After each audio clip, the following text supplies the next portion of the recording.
రాష్ట్రాన్ని integrated strategic material హబ్గా అభివృద్ధి చేయాలని అధికారులకు ముఖ్యమంత్రి చంద్రబాబు నిర్దేశించారు. ఇందుకు రాష్ట్రంలో బీచ్ శాండ్ వంటి మినరల్స్ను సమర్థంగా వినియోగించుకోవాలని సూచించారు. ఈ మిషన్ ద్వారా భారీగా పెట్టుబడులను ఆకర్షించడంతో పాటు వేలాది మందికి ఉపాధి అవకాశాలు లభిస్తాయని తెలిపారు. ఇది రాష్ట్ర పారిశ్రామికాభివృద్ధికి ఊతంగా నిలుస్తుందని ఆకాంక్షించారు.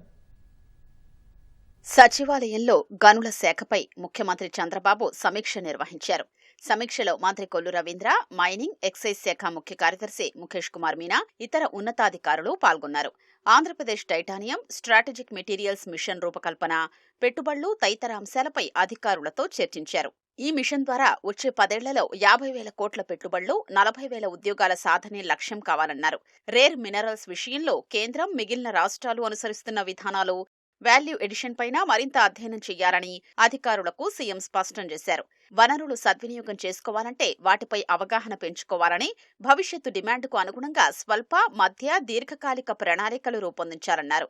రాష్ట్రంలోని తీర ప్రాంతంలో లభించే బీచ్ శాండ్ మినరల్స్ దేశంలోనే అత్యంత విలువైనవని, వీటిలో ప్రధానంగా ilmenite, rutile, zircon, monazite, garnet, sillimanite వంటి ఖనిజాలు ఉన్నాయని అధికారులు ముఖ్యమంత్రికి తెలిపారు. బీచ్ శాండ్ మినరల్స్ ఉత్పత్తులు పెయింట్స్, కాస్మెటిక్స్, ఔషధ పరిశ్రమ, ఏరోస్పేస్, రక్షణ రంగం, శస్త్రచికిత్స, సెరామిక్స్, ఎలక్ట్రానిక్స్, అణు ఇంధనం, అణు రియాక్టర్ భాగాల వంటి కీలక పరిశ్రమలకు అవసరమవుతాయని వివరించారు. రాష్ట్రంలో లభిస్తున్న మినరల్స్ ను సమర్థవంతంగా వినియోగించుకునేందుకు 3 ముఖ్యమైన ప్రాసెసింగ్ పార్కులను ఏర్పాటు చేయాలని అధికారులు ఈ సందర్భంగా ప్రతిపాదనలో ముఖ్యమంత్రి ముందుంచారు. 1. శ్రీకాకుళంలో టైటానియం పార్క్, సంవత్సరానికి 15 లక్షల టన్నుల ఉత్పత్తి లక్ష్యం. 2.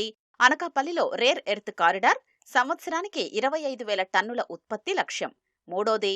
మచిలీపట్నంలో సమగ్ర టైటానియం, రేర్ ఎర్త్ కారిడార్ ఏర్పాటు చేయాలని ప్రతిపాదించారు.